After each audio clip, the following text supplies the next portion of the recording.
everyone, welcome to another $1,000 strap search. I've got my $1,000 in singles here and I'm about to show you what I found.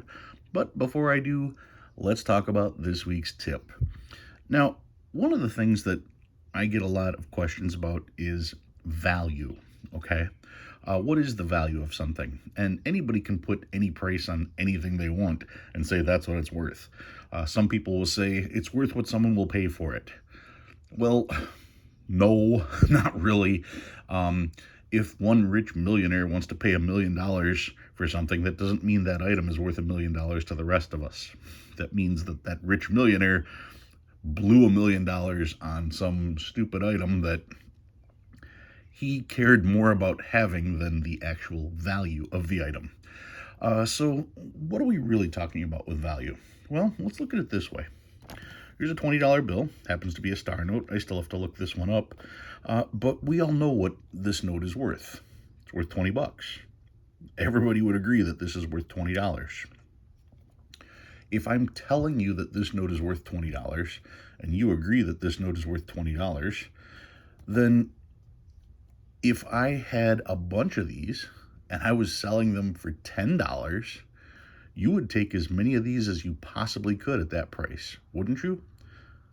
If I said, I'm going to sell this for $10, you would take as many as possible for that $10 purchase, correct? I mean, that's just free money, right? Because we know that this is worth 20. So if I'm going to tell you it's worth 20, then, and you want to believe it's worth 20, you should most certainly be buying every single one you can for $10. That's just a no-brainer. That's a no-brainer because it's an easy way to double your money. Now, what if I was to tell you that a different note was worth something? If I was to tell you that a Black Eagle, for instance, $1.1899 silver certificate, if I said that $1 bill was worth $100, well, if I said it's worth 100, the way that I would back that up is to just tell anybody out there, I will buy every single Black Eagle you have for 50 bucks because I know that I can double my money on it. If I'm going to tell you it's worth $100, I am willing to buy every single one for $50. Okay? And that's out there. If anybody has a Black Eagle that's in VG8 or better, I will buy it from you for $50. If you have 100 of them, I will buy all 100 Black Eagles for $50 a piece as long as they're in VG8 or better. Why? Because they are worth more than $50. Even in that condition, they're still worth $100. So, by me quoting a price, and by me believing in that price, yes, I will very much so buy whatever it is that I think is of value for half of that price without a problem. A lot of people would say, well, you're ripping off the people selling it. Okay, well, maybe so, but at least I'm proving the value, okay? So when somebody wants to tell you that something is worth $5 or $10, but they won't buy it from you for half price, then you have to ask why. Probably because it's not worth what they say it's worth.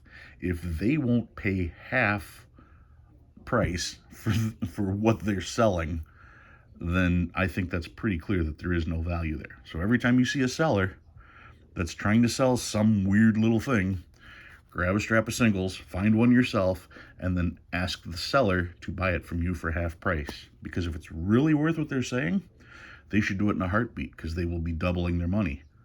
And it shouldn't matter if you have one or if you have 10 or if you have 100. If you have 100 Black Eagles, I'll buy every single one for $50 a piece. I will take out a loan so that I can buy every single one of those because I know those are actually worth money.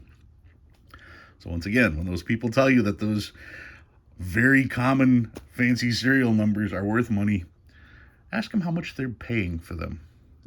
That'll tell you what they're really worth. All right, let's get these out of the way and take a look at what I found this week. I found some interesting stuff. I'm going to start off with this one here. This one's a trinary, 0s, 5s, and 7s, and it's got this neat little error right here. This little error is a slight overprint. That's the equivalent of a filled 8 or a filled star. Well, I don't know about filled star because that's something completely different. But I thought that was neat, so I pulled that one. That's definitely going in my keeper pile. Here's an alternator. Sevens is the alternator. 7, 9, 7, 8, 7, 4, 7, 6. You got 7 as every other digit. This one has 5 sevens, but I have it because it's a trinary. 0s, 7s, and 8s. 1s, 8s, and 9s on this trinary in really good shape. 1s, 5s, and 6s on an old note too. 1995, and it's still got some crispness to the paper. This one is 2s, 4s, and 9s, and yes, it has the wet ink transfer over here. No additional value for that. That's so common that if I was to pull all of the wet ink transfers I find per 1,000, I'd be pulling an extra 200 notes every week. So no, they're not rare. Quads. Quad 1s. Here's quad 2s. It's got writing on it, so it'll probably go away. Quad 6s. And some stars. 2017 star, checking to see if they're filled. Another 2017 star. 2013 star. 2009 star note. 1999 star note. That's pretty cool. You don't find too many 20-plus-year-old star notes in circulation anymore. Then I got some 2003 A's, just older notes. 2003 A, that one's pretty rough. Another 2003 A. It's got that is not an error. That's just a stamp on there, and the stamp got wet, so it's all blurred. So, yeah, not an error. You'll see that on somebody's site. 2003A, another 2003A, 2003, 2003, 2003, 2003, 1995, not a web note. Always checking to see if those are web notes. Another 95, 1993, you don't see a whole lot of those in circulation. They didn't make very many of these at all. 1988A, another 88A, rough shape on that one. 1988, another series that you don't see very many of, and this one's still fairly crisp. 1977, and the oldest note, found another 63B, another bar note. Yep, still can find those in circulation. All right, so that's what I found this week. What did I pull out? I find this just amazing. I heard about these, and I started looking for them, and I was able to score one. This is a Giori test note from the 1970s. This one is the back, okay? Features the Lincoln Memorial. There's nothing on this side of it here. Exceptional paper quality, graded 67. This is just really, really cool.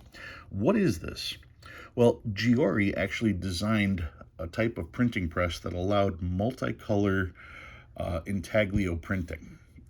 So you could do multiple colors of ink at the same time. And Giori sells machines all over, printing presses to countries all over the place.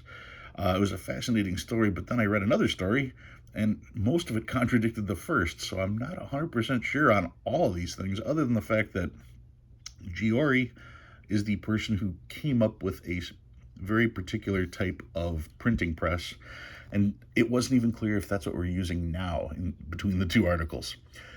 But this is a test strip showing images from the backs of U.S. notes to show how good their printing is. Now, the problem is that when these notes were first done, they were done using actual plates and stuff from the BEP. Well, if you do that, technically this is a counterfeit note and it's not legal to have. So these notes were illegal to own. Even the testers weren't really allowed to have these. So these actually sat in the family house until sometime in the mid to late 90s when it was finally okayed to have these. Now, this is what the back of the test notes look like. There are at least two variations of the front. The front notes are going to have 3 presidents. The most common one has Washington, Lincoln, and Grant. And then there's one that's a lot more rare that actually has Jefferson, Lincoln, and Grant. Now, this one is green ink on it. You can see grass green front, blank back. Some of them are done in black ink, some of them are done in a mud brown, and some of them are done in this green like this. So there are various colors. Some of them have serial numbers. So depending on what kind of test they were doing at the particular time, depends on what you are getting. Now, like I said, most of these were in uncut sheets, and those uncut sheets, you can find them selling for thousands. The individual graded notes like this, these will sell from 350 all the way up to 950, depending on the grade, of course. This one is up there. A lot of those are 63, 64, 65. This one's a 67, so pretty impressive note. The Giori test note, now, like I said, these were illegal up until, I want to say 1996. That's when collectors got to actually legally own gold certificates, and I think these were part of that as well, these test notes. But yeah, you can check sales on these, and they're just amazing. You usually see a couple of these at shows, like I said, in the $400, $500, $600 range, depending on which one it is. Just such a cool specimen, I guess you'd call it, and not a lot of people know about it. Just to give you an idea, there's an episode of Pawn Stars where a guy brought in a sheet of these. So he brought it into the guys at Pawn Stars, and the expert there figured it to be in the 3,000 to 5,000 range, if I remember correctly. But yeah, that's the Giori test note. I wish I had more accurate information to give you, but like I said, the stories surrounding this note and the family, the Giori family, are rather interesting. So go ahead and Google that and take what you want from it. Because, like I said, I've seen a lot of different, contradicting stories.